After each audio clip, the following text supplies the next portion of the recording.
በኢትዮጵያ ፖለቲካ ሰማይ ላይ ለሁለት አስርት ዓመታት ደምቆ የታየው ያብርቱ ድምጽ በድንገት ሲጠፋ ዓለም ግራ ተጋብታ ነበር።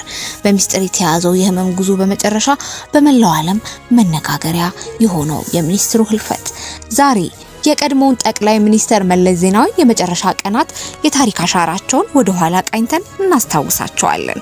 የጥፋቱ መጀመሪያና ግራ መጋባት ታሪኩ የሚጀምረው በአዲስ አበባው ታላቁ ቤተ መንግስት በስተጀርባ ነበር። የኢትዮጵያ ፖለቲካ ማገር የሆኑት ጠቅላይ ሚኒስተር መለስ ዜናዊ ድምጻቸው ከሚዲያ እየጠፋ መጣ። ለመጨረሻ ጊዜ በአደባባይ የታዩት በሜክሲኮ በተካሄደው የቡድን 20 ወይም G20 ጉባኤ ላይ ነበር። በወቅቱ ሰውነታቸው እጅግ መክሳቱ፣ የፊታቸው ገጽታ መለወጥ በብዙዎች ዘንድ ጥርጣሬን ጭሮ ነበር። ከዚያ በኋላ ግን ሁኔታዎች ይበልጥ ተለወጡ። ድምጻቸው እየጠፋ ምስላቸው ከቴሌቪዥን መስኮት እየተሰወረ መጣ።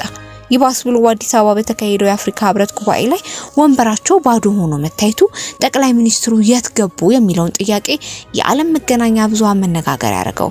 መንግስት በወቅቱ ጠቅላይ ሚኒስትር በድካም ምክንያት እረፍት ላይ ናቸው ቢልም እውነታው ግን ከዚያ እጅግ የራቀ ነበር። መለስ በብራስልስ ሆስፒታል ውስጥ በህይወትና በሞት መካከል ትግል ላይ ነበሩ። የነሐሴ 14 ድንገተኛ መርዶ ሚስጥራዊ የህክምና ክትትል ፍሬ ሳይሰጥ ቀርቶ ነሐሴ 14 ቀን 2004 ዓ.ም ሌሊት ላይ አሳዛኙ ዜና ተሰማ።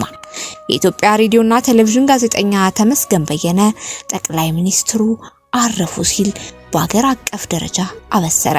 ሚስጥር የነበረው ሀቅ የአደባባይ ሀቅ ሆኖ መላው የኢትዮጵያ ህዝብ በተደባለቀ ስሜት ውስጥ ሆኖ ማልቀስ መላቀስ ጀመረ። የመለስ አሻራና አወዛጋቢው ታሪክ መለስ ዜናዊ በታሪክ መድረክ ላይ ሲታወሱ ሁለት መልክ ያለው ገጽታ አላቸው።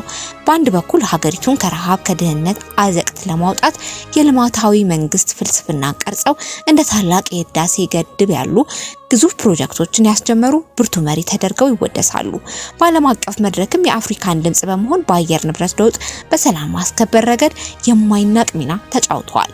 በሌላ በኩል በሰብአዊ መብት አያያዝ፣ በነጻው ፕሬስ መታፈን፣ በዲሞክራሲ ምህዳር መጥበብ ረገድ የሚሰነዝርባቸው ትችት እስከዛሬ ድረስ የፖለቲካ ውርሳቸው ጥላ ሆኖ ይከተላቸዋል የሚሉም አሉ።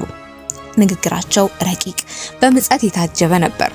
ተቃዋሚዎቻቸውን ቀለም ሰላቢዎች ወይም የድህነት ነጋዴዎች እያሉ የሚሞግቱበት መንገድ ለደጋፊዎቻቸው ብልህነት፣ ለተቃዋሚዎቻቸው ደግሞ ጨካኝ ፖለቲከኛ አሰኝቷቸዋል።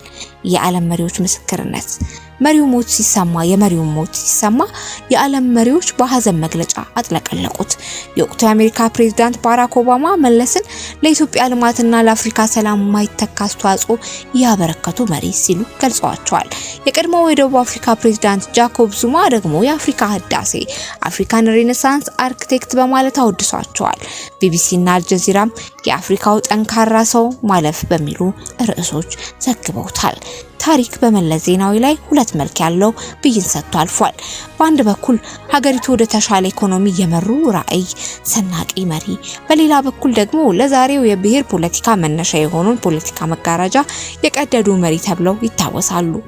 እናንተስ ክቡር ጠቅላይ ሚኒስተር መለስ ዜናዊ ስታስታውሱ ምን ወደ ሐሳባችሁ ይመጣል?